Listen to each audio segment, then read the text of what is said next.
Bien, chers belles âmes, ce matin, j'ai publié une image où je buvais un lait d'argile. Et je voulais répondre rapidement à des questions qui ont été posées en faisant une vidéo. Je ne sais pas s'il y a des questions. Oui, docteur, justement, suite à votre publication sur le lait d'argile vert, plusieurs questions reviennent en commentaire.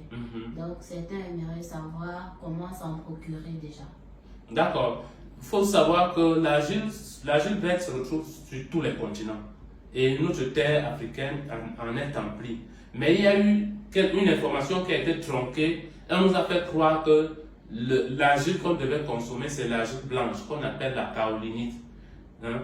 Le kaolin, ou kaolinite, le kaolin, c'est l'argile blanche qui n'a pas un pouvoir détoxinant et absorbant significatif comparé à l'argile verte.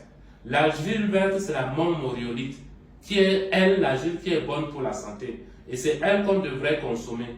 Et on ne devrait pas consommer ça comme des croquettes ou comme des chips, comme je vois les femmes faire. On devrait la consommer en poudre, diluée dans de l'eau et bu comme un lait. Tout ce qu'il y a à faire, c'est de prendre un verre comme celui-là, rajouter de l'eau.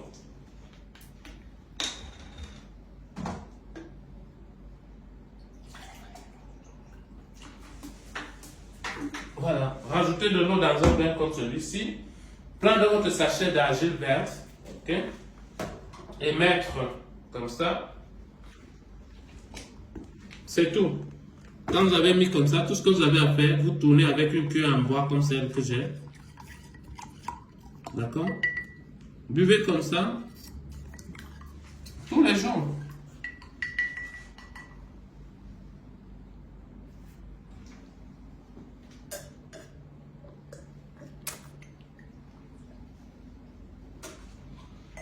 Voilà. C'est ce qu'on appelle le lait d'argile. L'argile a la même composition moléculaire que la chair humaine. C'est pour vous dire que si vous consommez l'argile, elle va reconnaître votre chair et enlever de votre chair ce qui n'est pas humain. Que ce soit les résidus de trucs qu'on a piqués là, que ce soit les produits chimiques de l'agro-industrie par l'agriculture aux produits chimiques, que ce soit les toxines liées aux pollutions environnementales, que ce soit même certains parasites, l'argile vous aide à vous détoxiner, à vous déparasiter et il faut la prendre de la bonne manière. D'accord? On peut prendre un verre comme ça, il y a des protocoles sur lesquels on peut mettre. L'argile aide à déboucher certains organes qui ne fonctionnent plus bien. Par exemple, les trompes. Les trompes peuvent facilement être débouchées, je veux dire relativement facilement, avec de bonnes cures d'argile. Mais il faut savoir comment prendre. Il faut se faire assister pour ça. Même si je vous parle des plantes médicinales aujourd'hui, ce n'est pas évident pour tout le monde de prendre une plante médicinale et de la consommer comme ça. Non, il faut être accompagné. Soyez conseillé lors de la prise de vos plantes médicinales. Il y a même des plantes médicinales que vous ne pouvez pas identifier. Vous croyez que c'est la même plante médicinale et vous cueillez pour manger. Non, il faut que quelqu'un vous montre, cueille et vous donne. C'est très important. Maintenant, c'est vrai que la plupart de nous ont grandi au village et nous avons une certaine notion des plantes. Je vous félicite pour ça. Ceux qui n'ont pas cette notion-là, il est important de vous faire accompagner. Voilà, est-ce qu'il y avait encore des questions sur l'argile? Non, je crois que vous avez répondu à partir de la première dans l'ensemble. Merci. Très bien, donc voilà, prenez l'argile, c'est bien pour vous. Et il y a des catégories de personnes qui ne peuvent pas prendre l'argile. Par exemple, les femmes enceintes, à un certain niveau, il ne faut pas prendre. D'accord? Pour ça, il faut être conseillé. Il faut qu'on sache à quel mois de grossesse vous êtes, etc., etc. Il y a des femmes, par exemple, allaitantes aussi parfois, à qui je déconseille l'argile. Ça dépend des personnes. C'est au cas par cas. Voilà. Maintenant, je vous ai aussi tout à l'heure montré une infusion de plantes que j'ai faite dans ce bocal. En bas, ici, il y a le bissap, le foléré, l'hibiscus rouge. Ensuite, j'ai mis des feuilles de macep, la verbénacée. Et après, j'ai mis de la capucine africaine, Centella asiatica, L'herbe du tigre, fabuleuse pour les propriétés nerveuses et cognitives. Le macèpe est excellent pour les propriétés respiratoires, pour détoxiner les poumons. Les gens qui travaillent dans la poussière, qui font des métiers liés à la fumée, les gens qui fument, les gens qui boivent aussi, le macèpe est très important pour vous.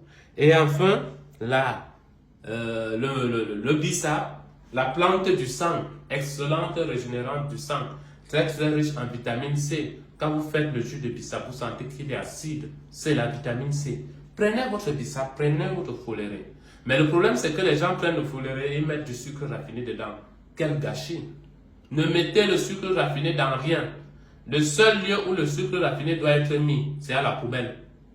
Et là, il sera à sa place. Il ne doit pas avoir de place dans votre maison.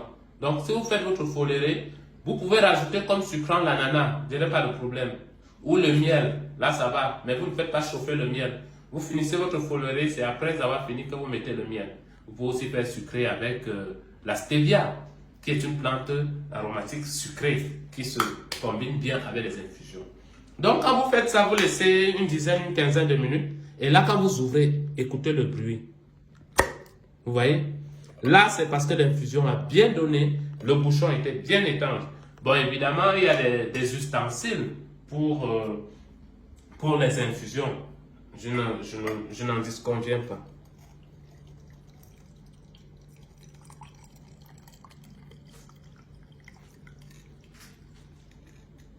Voilà.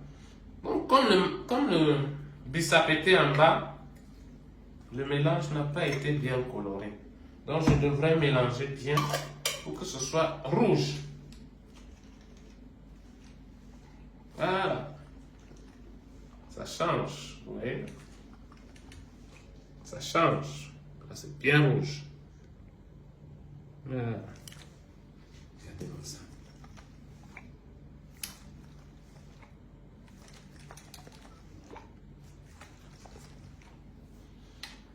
Et cette infusion, vous pouvez bien la prendre pendant votre douche des cœurs braves.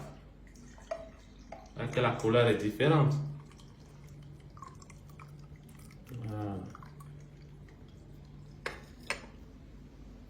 Ça, c'est ce que j'appelle le sang de la plante.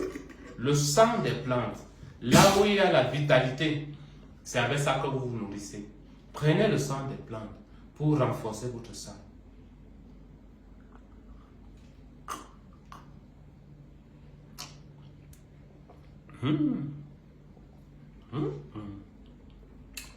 Quand les plantes sont encore fraîches, quand l'infusion vient d'être faite, vous n'avez pas besoin de sucre.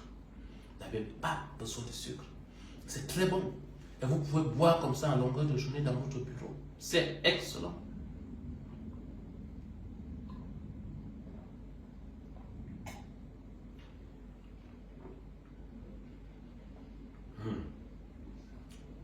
Voilà, chers belles âmes, ce n'est pas compliqué de prendre soin de soi. Des petits efforts comme ça chaque jour vous mènent à la guérison, vous mènent vers un meilleur état de santé. Le problème, le but n'est pas de vivre éternellement. Le but, c'est de vivre une incarnation en santé et mourir en santé. Ne pas mourir dans un bloc chirurgical aux urgences d'un hôpital, les dents serrées et le poing fermé. Non. C'est de décider le jour où on va mourir et de dire au revoir en partant. Vous voyez? C'est ça le bonheur.